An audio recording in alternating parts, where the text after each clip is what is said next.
அனைவருக்கும் வணக்கம். இன்னைக்கு நான் உங்களுக்கு ஒரு அறிவான கதை சொல்ல போறேன். ஒரு கையில இருக்கிற 5 விரலும் நம்மள்ல யாரு பெஸ்ட் அப்படின்னு சண்டை போட ஆரம்பிச்சதுங்களாம். முதல்ல சுண்டு விரல், நான் தான் குட்டியா அழகா இருக்கேன். அது மட்டும் இல்லாம யாருக்காவது வணக்கம் வைக்கணும் அப்படின்னா கூட நான் தான் ஃபர்ஸ்ட்ல இருப்பேன். அதனால நான் தான் பெஸ்ட்டு அப்படின்னு சொல்லிச்சான். இதை கேட்ட 4 விரலும் சிரிச்சுதுங்களாம். அடுத்ததா மோதிர விரல், எனக்கு தான் விலை உயர்ந்த மோதிரம்லாம் போடுவாங்க. அதனால நான் தான் அழகா இருக்கேன். அப்போ நான் தானே பெஸ்ட்டு அப்படின்னு சொல்லிச்சான். உடனே நடுவிரல், உங்க எல்லாரையும் விட நான் தான் ஹைட்டா இருக்கேன். அதனால நான் தான் உயர்ந்தவன் அப்படின்னு கர்வத்தோட சொல்லிச்சான்.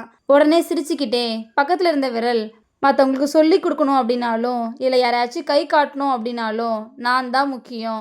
அது மட்டும் இல்லாமல் நான் தான் அறிவாளியும் கூட அப்படின்னு சொல்லிச்சான். இதெல்லாம் கேட்டுட்டு இருந்த கட்டை விரல், நான் தான் ஸ்ட்ராங்கானவன். ஏதாச்சும் எழுத, பட்டம் விட, வெயிட்டு தூக்க, ஏதாவது சாப்பிடணும்னா கூட நான் தான் முக்கியம் அப்படின்னு சொல்லிச்சா. இதை கேட்ட மற்ற 4 விரலும், அப்போ நீ தான் பெஸ்ட்டுன்னு சொல்கிறியா அப்படின்னு கேட்டுச்சிங்களா. அதுக்கு கட்டை விரல், இல்லை நம்ம 5 பேருமே பெஸ்ட்டு தான். நம்ம 5 பேரும் ஒன்றா சேர்ந்தாதான் ஒரு வேலையை பர்ஃபெக்டாக முடிக்க முடியும். அதனால் நமக்குள்ளே ஏன் சண்டை போட்டுக்கணும் அப்படின்னு சொன்னதும் 5 விரலுமே ஒற்றுமையாக ஆயிடுச்சிங்களா. இதோட இந்த கதை முடிஞ்சிருச்சு.